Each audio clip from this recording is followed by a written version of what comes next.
இது ஒரு புளி அப்படின்னு சொன்னா அவங்களால நம்ப முடியுதா? இதை எடுத்து குழம்புல போட்டு சமைச்சு சாப்பிடுவாங்க அப்படின்னு சொன்னா நம்ப முடியுதா? இது தாங்க இந்த வீடியோவில் நம்ம பார்க்க போகிறோம்.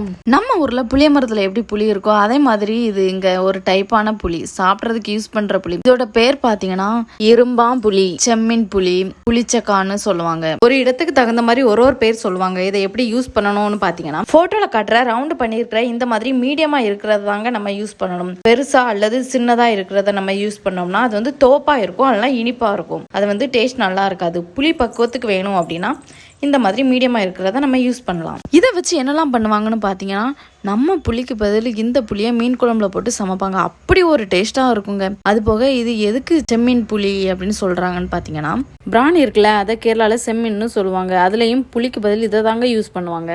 இந்த புளியை வச்சு மட்டுமே தனியாக குழம்பு வைப்பாங்க. அப்படி ஒரு டேஸ்ட்டாக இருக்குங்க. அப்புறம் இதை வச்சு ஊறுகாய் கூட பண்ணுவாங்க. அது வேற லெவலாக இருக்கும். கேரளா கொச்சி இதை பற்றி நிறைய தெரிஞ்சுக்கணுமா? எங்கள் சேனலை சப்ஸ்கிரைப் பண்ணுங்க. ஓகே, டாடா, பாய்.